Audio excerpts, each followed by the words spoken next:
ನಿಮ್ಮ ಹಳೆಯ ಚಿನ್ನದ ಒಡವೆನ ಅಧಿಕ ಬೆಲೆಗೆ ಮಾರಬೇಕೆ?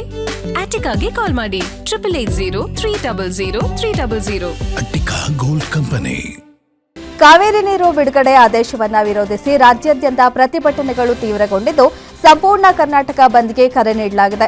ಪ್ರಾಧಿಕಾರದ ಆದೇಶ ಖಂಡಿಸಿ ಕನ್ನಡ ಪರ ಹೋರಾಟಗಾರ ವಾಟಾಳ್ ನಾಗರಾಜ್ ಆಗಸ್ಟ್ 13ರಂದು ಬೆಳಗ್ಗೆ 6ರಿಂದ ಸಂಜೆ 6ರವರೆಗೆ ರಾಜ್ಯಾದ್ಯಂತ ಬಂದ್ ಘೋಷಿಸಿದ್ದಾರೆ. ಬಿಎಂಟಿಸಿ, ಕೆಎಸ್ಆರ್ಟಿಸಿ ಹಾಗೂ ಓಲಾ, ಊಬರ್ ಕ್ಯಾಬ್ಗಳು ಹಾಗೂ 16,000ಕ್ಕೂ ಹೆಚ್ಚು ಆಟೋಗಳ ಸಂಚಾರ ಸ್ಥಗಿತಗೊಳ್ಳಲಿದೆ. ಮಾಲ್ಗಳು, ಚಿತ್ರಮಂದಿರಗಳು, ಹೋಟೆಲ್ಗಳು ಮತ್ತು ಅಂಗಡಿ ಮುಂಗಟ್ಟುಗಳು ಕಂಪ್ಲೀಟ್ ಕ್ಲೋಸ್ ಆಗಲಿವೆ. ಕೇವಲ ತುರ್ತು ಸೇವೆಗಳಿಗೆ ಮಾತ್ರ ವಿನಾಯಿತಿ ಇರಲಿದೆ. ಯಾವುದೇ ಕಾರಣಕ್ಕೂ ಕಾವೇರಿ ನೀರನ್ನ ತಮಿಳುನಾಡಿಗೆ ಬಿಡಕ್ಕಾಗೋದಿಲ್ಲ ಅಂತ ಹೇಳಿ ಭಾರಿ ಹೋರಾಟ ಮುಂದಿನ ತಿಂಗಳು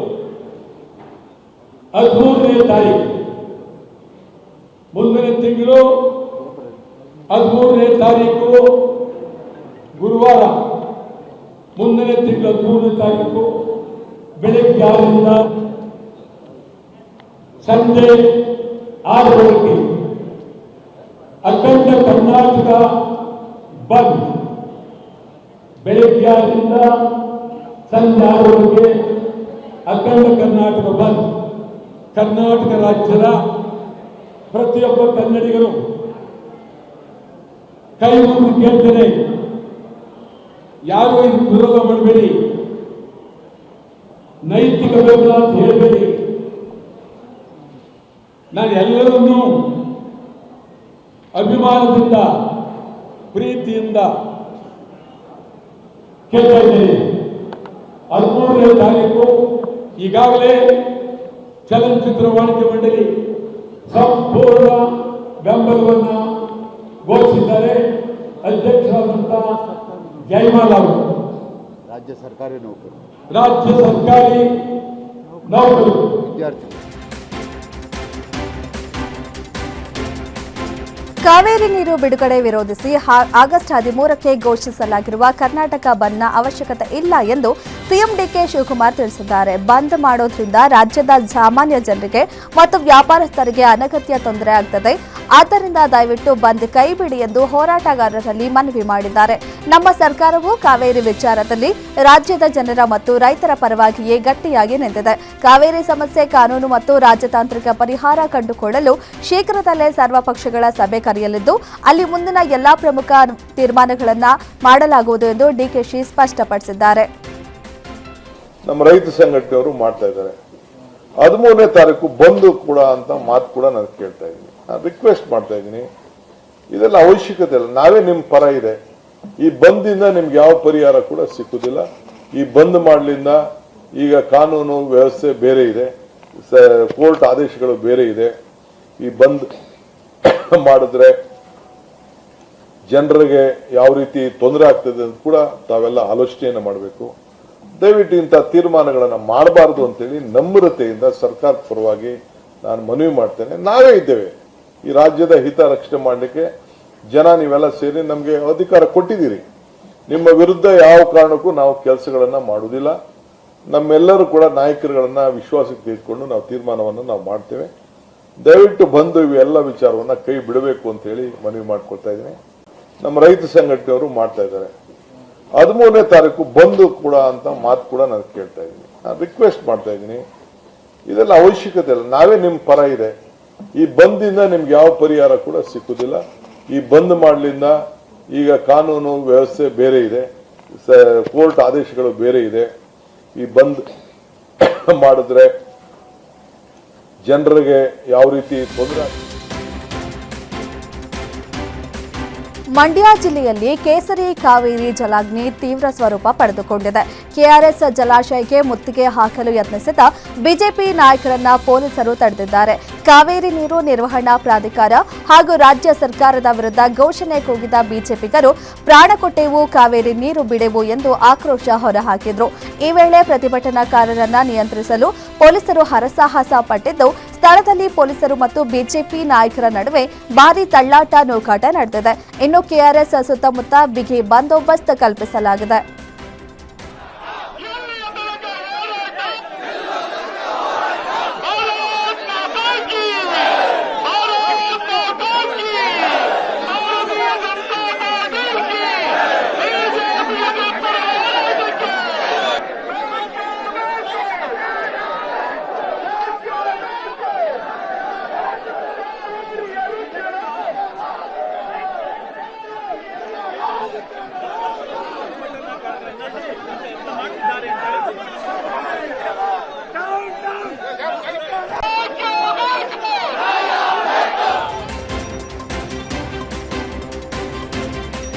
ಕಾವೇರಿ ನೀರಿಗಾಗಿ ಸಕ್ಕರೆ ನಾಡಿನಲ್ಲಿ ಹೋರಾಟದ ಕಿಚ್ಚು ಮತ್ತಷ್ಟು ತೀವ್ರಗೊಂಡ ವಿಚಾರವಾಗಿ ಮಾಜಿ ಸಿಎಂ ಬಿಎಸ್ ಯಡಿಯೂರಪ್ಪ ಪ್ರತಿಕ್ರಿಯೆ ನೀಡಿದ್ದಾರೆ. ಮಂಡ್ಯದ ಪ್ರತಿಭಟನೆಯಲ್ಲಿ ಮಾತನಾಡಿದ ಅವರು, ಸಿಎಂ ಡಿಕೆ ಶಿವಕುಮಾರ್ ಅವರಿಗೆ ರೈತರ ಬಗ್ಗೆ ಕಾಳಜಿ ಇಲ್ಲ. ರೈತರ ಬಗ್ಗೆ ಕಾಳಜಿ ಇದ್ದಿದ್ದೇ ಆದ್ರೆ ಅಧಿಕಾರ ಹೋದ್ರೂ ಪರವಾಗಿಲ್ಲ, ನೀರು ಬಿಡಲ್ಲ ಅಂತ ಹೇಳ್ತಿದ್ರು. ದೆಹಲಿಯಲ್ಲಿ ರಾಹುಲ್ ಗಾಂಧಿ ಮನೆ ಬಾಗಿಲು ಕಾದುಕೊಳ್ತಿರೋ ನಿಮ್ಗೆ ರೈತರ ಹಿತ ಮುಖ್ಯ ಎಂದು ಕಾಣಿಸ್ತಿಲ್ಲ. ಯಾವುದೇ ಕಾರಣಕ್ಕೂ ನೀರು ಬಿಡಬಾರ್ದು. ನೀವು ಪ್ರಾಮಾಣಿಕವಾಗಿದ್ರೆ ಪ್ರಾಧಿಕಾರದ ಆದೇಶದ ವಿರುದ್ಧ ನೀವು ಸುಪ್ರೀಂ ಕೋರ್ಟ್ನಲ್ಲಿ ಮೇಲ್ಮನವಿ ಸಲ್ಲಿಸಬೇಕಿತ್ತು ಎಂದು ಹೇಳಿದ್ದಾರೆ. ಇಂಥ ಒಂದು ವಿಶೇಷವಾದ ಸಂದರ್ಭದಲ್ಲಿ ಇವತ್ತೇನು ತಮಿಳುನಾಡಿಗೆ ದಿನ 3,500 ಕ್ಯೂಸೆಕ್ ನೀರು ಹರಿಸಬೇಕು ಅಂತೇಳಿ ಕಾವೇರಿ ನಿಯಂತ್ರಣ ಮಂಡಳಿ ಹೇಳಿದೆ. ಇವತ್ತು ಇಲ್ಲಿ KRS ನಲ್ಲಿ ನಾವು ಧರಣಿ ಕುಂತಿದ್ದೇವೆ. ಬನ್ನಿ ಮುಖ್ಯಮಂತ್ರಿಗಳೇ, ನಿಮ್ಮ ತಮಿಳುನಾಡಿನ ಮುಖ್ಯಮಂತ್ರಿ ಬರ್ತಾರಲ್ಲ, ಅವ್ರನ್ನ ಇಲ್ಲಿ ಕರ್ಕೊಂಡು ಬನ್ನಿ. ಇಲ್ಲಿ ಈ ಜಲಾಶಯ ಸಂಪೂರ್ಣ ಬತ್ತೋಗಿದೆ. ಬಹುಶಃ ಬರುವಂತ ದಿವಸಗಳಲ್ಲಿ ಕುಡಿಯುವ ನೀರು ಕೊಡೋದಕ್ಕೂ ಕಷ್ಟ ಆಗುತ್ತೆ ಅನ್ನುವಂತ ಪರಿಸ್ಥಿತಿ ಇರುವಂತ ಈ ಸಂದರ್ಭದಲ್ಲಿ ಯಾವ ಮುಖ ಇಟ್ಕೊಂಡು ಇವತ್ತು ನೀವು ಈ ರಾಜಕೀಯ ತೊಂಬರಾಟ ಮಾಡ್ತಾ ಇದ್ದೀರಾ? ಮುಖ್ಯಮಂತ್ರಿಗಳಿಗೆ ನಾನು ಕೇಳಕ್ಕೆ ಇಚ್ಛೆ ಪಡ್ತೇನೆ, ಈಗಾಗಲೇ ಸ್ಪಷ್ಟವಾದ ನಿರ್ಧಾರವನ್ನು ತಗೊಂಡು ಸುಪ್ರೀಂ ಕೋರ್ಟ್ಗೆ ಮನವರಿಕೆಯನ್ನು ಮಾಡಿದ್ದಿದ್ರೆ ಈ ಗಂಡಾಂತರದಿಂದ ನಮ್ಮ ತಪ್ಪಿಸಬಹುದಾಗಿತ್ತು. ಇವತ್ತು ಕುಡಿಯುವ ನೀರಿನ ಹಾಹಾಕಾರ ಇರುವಂತಹ ಸಂದರ್ಭದಲ್ಲಿ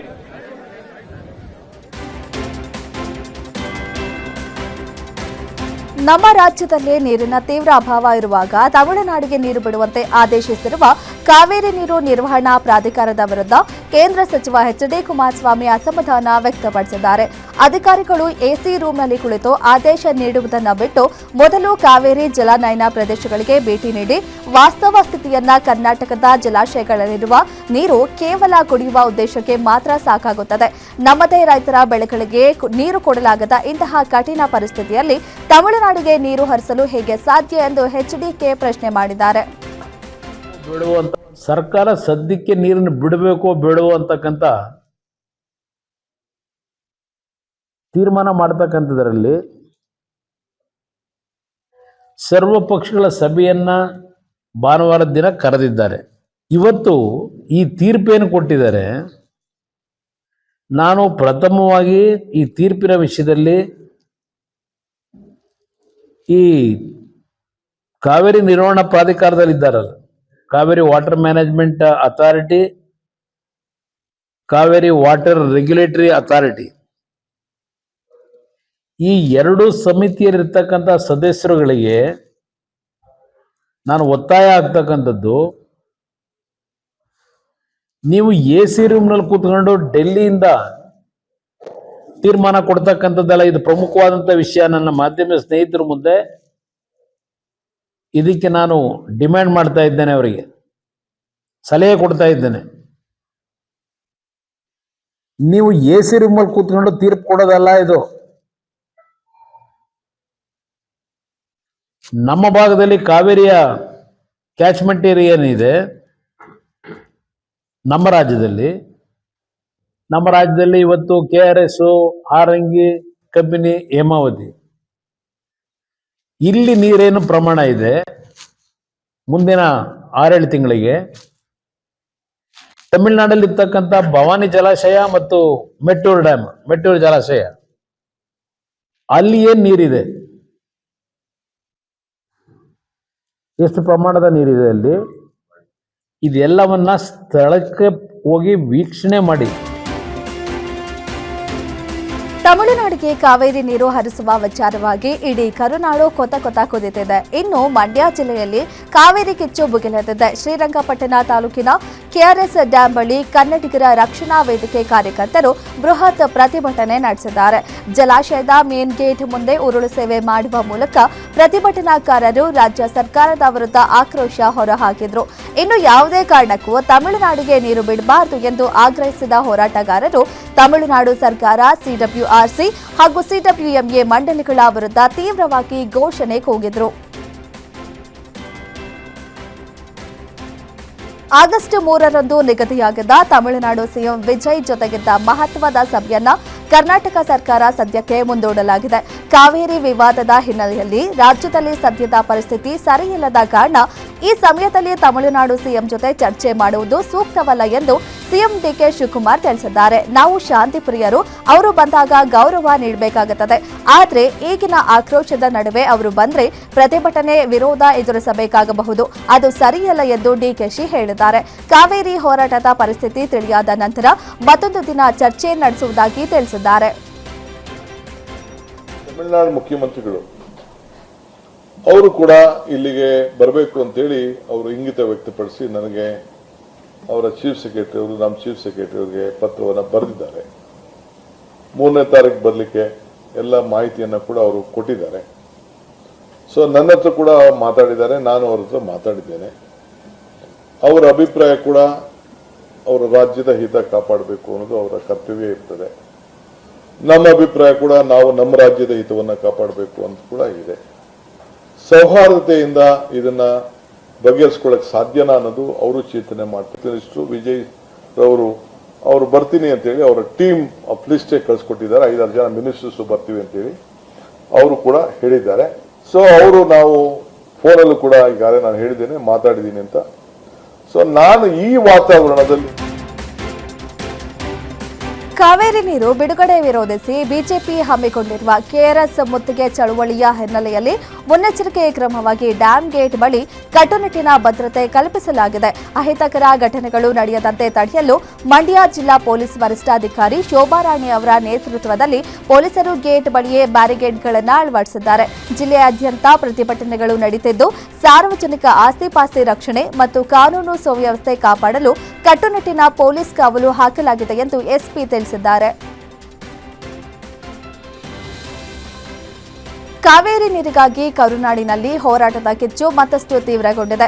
ಮಂಡ್ಯ, ಮೈಸೂರು ಬೆನ್ನಲ್ಲೇ ಈಗ ರಾಮನಗರದಲ್ಲೂ ಕಾವೇರಿ ಹೋರಾಟ ಭುಗಿಲೆದಿದೆ. ಐಜೂರು ವೃತ್ತದಲ್ಲಿ ಕೃಷ್ಣೇಗೌಡ ಬಣದಿಂದ ರಸ್ತೆಗೆ ಹಸುಗಳನ್ನು ತಂದು ಪ್ರತಿಭಟನಾಕಾರರು ಆಕ್ರೋಶ ಹೊರಹಾಕಿದ್ದಾರೆ. ಈ ವೇಳೆ ಕೇಂದ್ರ ಸರ್ಕಾರ ಮತ್ತು ತಮಿಳುನಾಡು ವಿರುದ್ಧ ಘೋಷಣೆ ಕೂಗಿದ್ರು. ರಕ್ತ ಕೊಟ್ಟೆವು, ನೀರು ಕೊಡೆವು ಎಂದು ಆಕ್ರೋಶ ಹೊರಹಾಕಿದ ಕಾರ್ಯಕರ್ತರು ಯಾವುದೇ ಕಾರಣಕ್ಕೂ ನೀರು ಬಿಡಬಾರದು, ಉಲ್ಲಂಘಿಸಿದ್ರೆ ಉಗ್ರ ಹೋರಾಟ ಮಾಡುವುದಾಗಿ ಎಚ್ಚರಿಕೆ ನೀಡಿದ್ದಾರೆ. ಮಾಜಿ ಸಚಿವ ವಿನಯ್ ಕುಲಕರ್ಣಿಗೆ ಯೋಗೇಶ್ ಗೌಡ ಕೊಲೆ ಪ್ರಕರಣದಲ್ಲಿ ಹೈಕೋರ್ಟ್ನಿಂದ ಬಿಗ್ ರಿಲೀಫ್ ಸಿಕ್ಕಿದೆ. ಪ್ರಕರಣದಲ್ಲಿ ವಿಧಿಸಲಾಗಿದ್ದ ಜೀವಾವಧಿ ಶಿಕ್ಷೆ ಮತ್ತು ದೋಷಿ ತೀರ್ಪಿಗೆ ತಡೆ ನೀಡಿರುವ ಹೈಕೋರ್ಟ್ ಮಧ್ಯಂತರ ಜಾಮೀನು ಮಂಜೂರು ಮಾಡಿ 5 ಲಕ್ಷ ರೂಪಾಯಿ ವೈಯಕ್ತಿಕ ಬಾಂಡ್ ಹಾಗೂ ಶ್ಯೂರಿಟಿ ಸಲ್ಲಿಸುವಂತೆ ನ್ಯಾಯಾಲಯ ಸೂಚಿಸಿದೆ. ಜೊತೆಗೆ ದೇಶ ತೊರೆಯಬಾರದು ಎಂಬ ಷರತ್ತನ್ನು ವಿಧಿಸಿದೆ. ಧಾರವಾಡ ಜಿಲ್ಲಾ ಪಂಚಾಯಿತಿ ಸದಸ್ಯ ಯೋಗೇಶ್ ಗೌಡ ಕೊಲೆ ಪ್ರಕರಣದಲ್ಲಿ ಸೆಷನ್ಸ್ ಕೋರ್ಟ್ ನೀಡಿದ್ದ ಶಿಕ್ಷೆಯನ್ನ ಹೈಕೋರ್ಟ್ ಅಮಾನತುಗೊಳಿಸಿದೆ. ಅಲ್ಲದೆ ವಿನಯ್ ಕುಲಕರ್ಣಿ ದೋಷಿ ಎಂದು ನೀಡಿದ್ದ ತೀರ್ಪಿನ ಜಾರಿಗೆ ಕೂಡ ತಡೆ ನೀಡಿದೆ.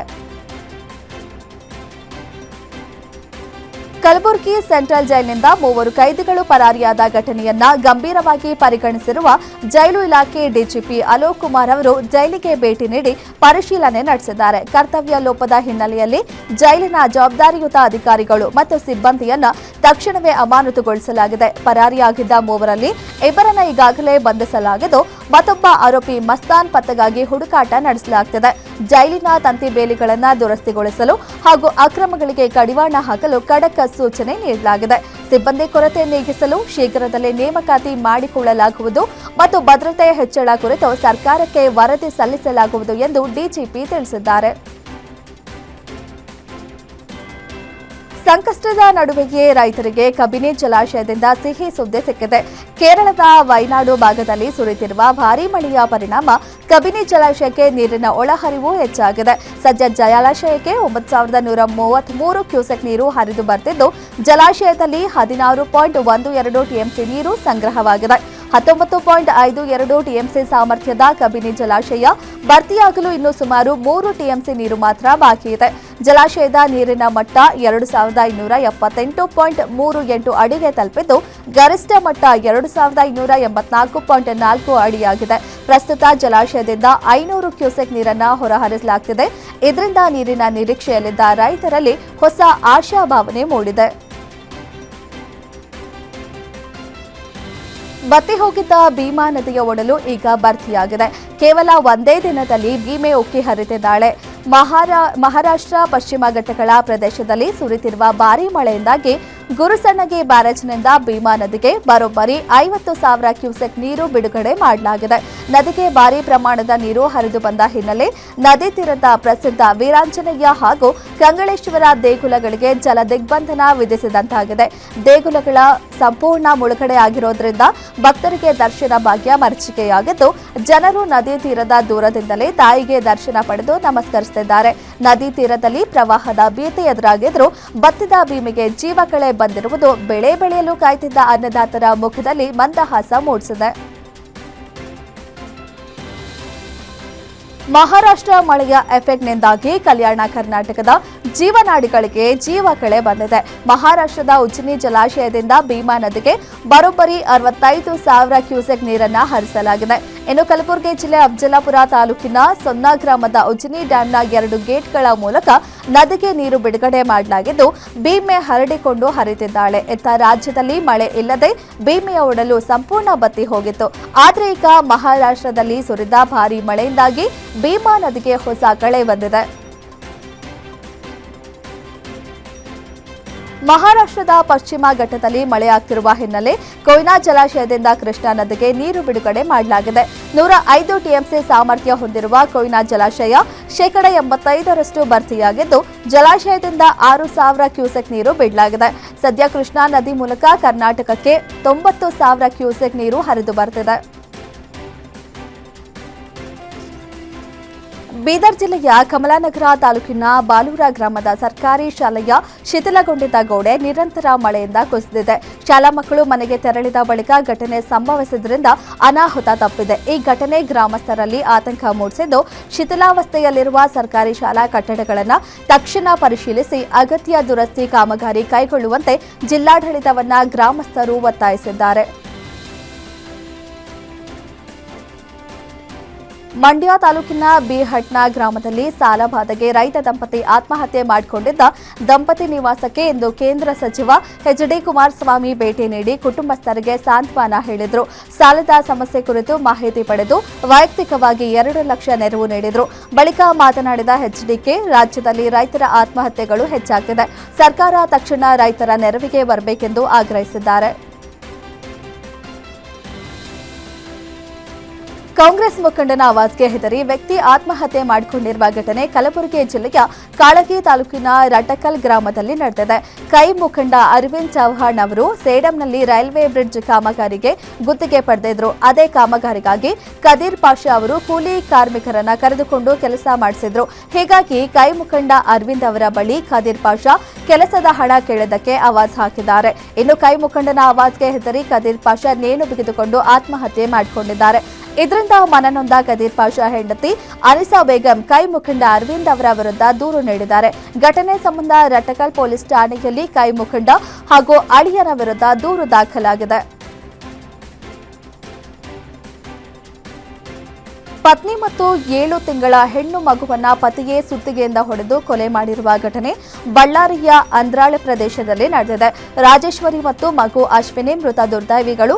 ಕೌಟುಂಬಿಕ ಕಲಹದ ಹಿನ್ನೆಲೆ ಪತಿ ಹೊನ್ನೂರು ಸ್ವಾಮಿ ಇಬ್ಬರ ಮೇಲೂ ಸುತ್ತಿಗೆಯಿಂದ ಹಲ್ಲೆ ನಡೆಸಿದ್ದು, ತಾಯಿ ಮತ್ತು ಮಗು ಸ್ಥಳದಲ್ಲೇ ಮೃತಪಟ್ಟಿದ್ದಾರೆ. ಘಟನೆ ಬಳಿಕ ಆರೋಪಿ ಹೊನ್ನೂರು ಸ್ವಾಮಿ ಸ್ಥಳದಿಂದ ಪರಾರಿಯಾಗಿದ್ದಾನೆ. ಮಾಹಿತಿ ತಿಳಿದಿದ್ದಂತೆ ಪೊಲೀಸರು ಸ್ಥಳಕ್ಕೆ ಭೇಟಿ ನೀಡಿ ಪರಿಶೀಲನೆ ನಡೆಸಿದ್ದು, ಮೃತದೇಹಗಳನ್ನು ಮರಣೋತ್ತರ ಪರೀಕ್ಷೆಗೆ ರವಾನಿಸಲಾಗಿದೆ.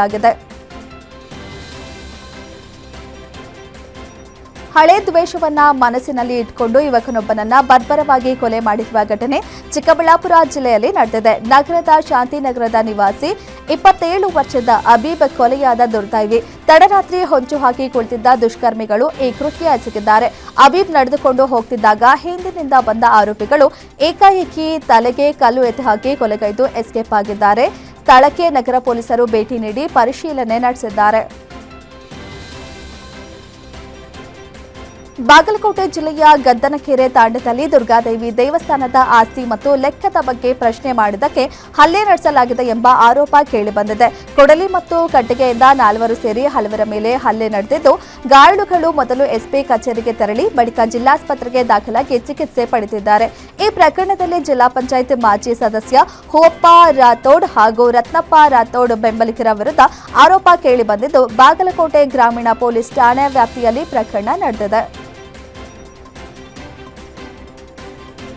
ದಾವಣಗೆರೆಯಿಂದ ಮಣಿಪಾಲ ಆಸ್ಪತ್ರೆಗೆ ಝೀರೋ ಟ್ರಾಫಿಕ್ ಮೂಲಕ ತುರ್ತಾಗಿ ಕರೆದೊಯ್ಯುವಾಗ ಆಂಬ್ಯುಲೆನ್ಸ್ ಟ್ರೈ ಸ್ಫೋಟಗೊಂಡು 3 ತಿಂಗಳ ಹೆಣ್ಣು ಮಗು ದಾರಿ ಮಧ್ಯೆಗೆ ಕೊನೆಯುಸಿರು ಎಳೆದಿದೆ. ಮೃತಪಟ್ಟ ಕಂದಪ್ಪನನ್ನ ಕೊಪ್ಪಳ ಜಿಲ್ಲೆ ಕುಷ್ಟಗಿ ತಾಲೂಕಿನ ಬಂಡಿ ಗ್ರಾಮದ ಹನುಮೇಶ್ ಮತ್ತು ಪವಿತ್ರ ದಂಪತಿಯ ಪುತ್ರಿ ಅನ್ವಿಕಾ ಎಂದು ಗುರುತಿಸಲಾಗಿದೆ.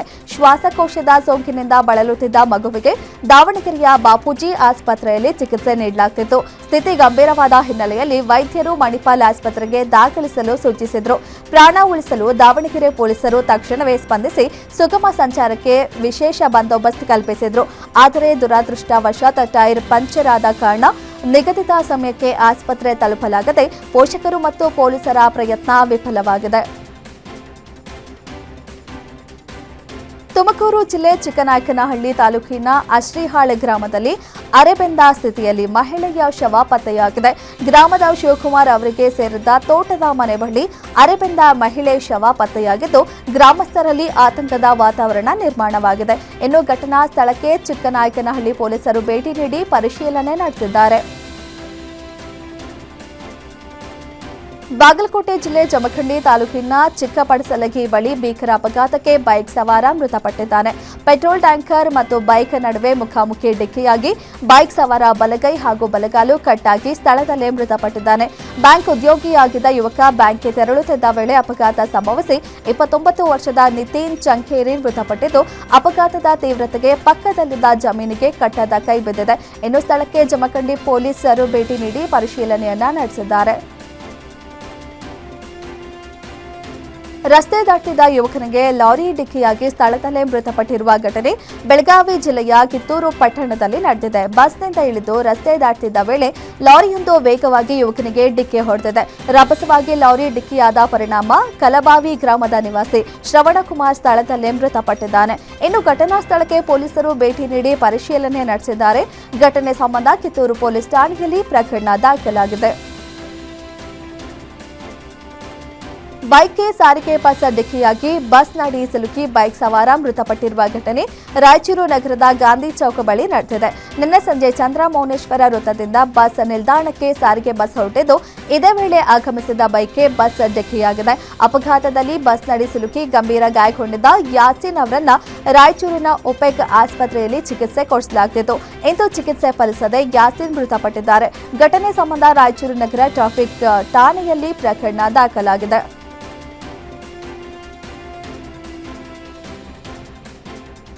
ಕಲಬುರಗಿ ಜಿಲ್ಲೆಯ ಕಮಲಾಪುರ ತಾಲೂಕಿನ ಮಹಾಗಾಂವ್ ಪಟ್ಟಣ ಸಮೀಪ ಕೆಕೆಆರ್ಟಿಸಿ ಬಸ್ ಪಲ್ಟಿಯಾಗಿದೆ. ಬೀದರ್ನಿಂದ ಕಲಬುರಗಿಯತ್ತ ಬರುತ್ತಿದ್ದ ಕೆಕೆಆರ್ಟಿಸಿ ಬಸ್ ಚಾಲಕನ ನಿಯಂತ್ರಣ ತಪ್ಪಿ ರಸ್ತೆ ಬದಿಯ ತಗ್ಗುಗುಂಡಿಗೆ ಉರುಳಿ ಬಸ್ ಬಿದ್ದಿದೆ.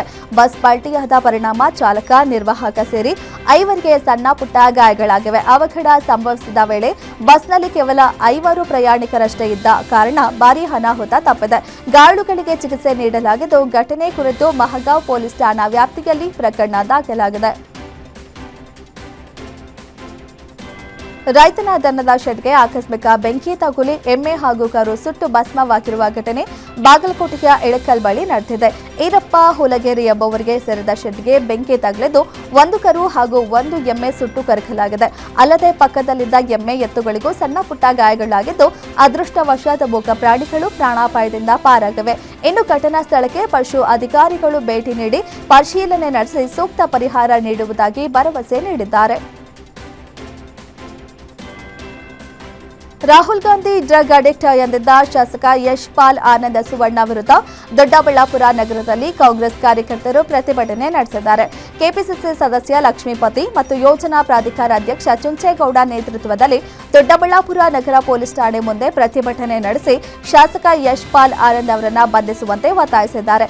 ಅಲ್ಲದೆ ಶಾಸಕರ ವಿರುದ್ಧ ಎಫ್ಐಆರ್ ದಾಖಲಿಸಿ ಕಾನೂನು ಕ್ರಮಕ್ಕೆ ಆಗ್ರಹಿಸಿದ್ದು, ಒಂದು ವೇಳೆ ಕ್ರಮ ಕೈಗೊಳ್ಳದೆ ಹೋದಲ್ಲಿ ರಾಜ್ಯಾದ್ಯಂತ ಹೋರಾಟ ಮಾಡುವುದಾಗಿ ಎಚ್ಚರಿಕೆ ಕೊಟ್ಟಿದ್ದಾರೆ. ದೇಶಕ್ಕೆ ಚಿನ್ನ ಕೊಡುವ ರಾಯಚೂರಿನ ಪ್ರಸಿದ್ಧ ಹಟ್ಟಿ ಚಿನ್ನದ ಗಣಿ ಕಂಪನಿ ವಿರುದ್ಧವೇ ಈಗ ರೈತರು ಬೀದಿಗಿಳಿದು ಹೋರಾಟ ನಡೆಸಿದ್ದಾರೆ. ಜಿಲ್ಲೆಯ ಲಿಂಗಸಗೂರು ತಾಲೂಕಿನ ಹಟ್ಟಿ ಪಟ್ಟಣದಲ್ಲಿ ಈ ಹೋರಾಟ ತೀವ್ರಗೊಂಡಿದ್ದು, ಜಮೀನು ಲೀಸ್ ಕೊಟ್ಟ ರೈತರನ್ನ ಗಣಿ ಕಂಪನಿ ವಂಚಿಸಿದೆ ಎಂಬ ಆರೋಪ ಕೇಳಿಬಂದಿದೆ. ಗಣಿ ಅಭಿವೃದ್ಧಿಗಾಗಿ ಈ ಹಿಂದೆ 1305 ಎಕರೆ ಭೂಮಿಯನ್ನ ಗುರುತಿಸಲಾಗಿತ್ತು. ಈ ಪೈಕಿ 915 ಎಕರೆಗೆ ಮಾತ್ರ ಪರಿಹಾರ ನೀಡಲಾಗಿದ್ದು, ಇನ್ನುಳಿದ 390 ಎಕರೆ ಜಮೀನಿನ ರೈತರಿಗೆ ಪರಿಹಾರ ನೀಡದೆ ಕಂಪನಿ ಕಳ್ಳಾಟವಾಡುತ್ತಿದೆ.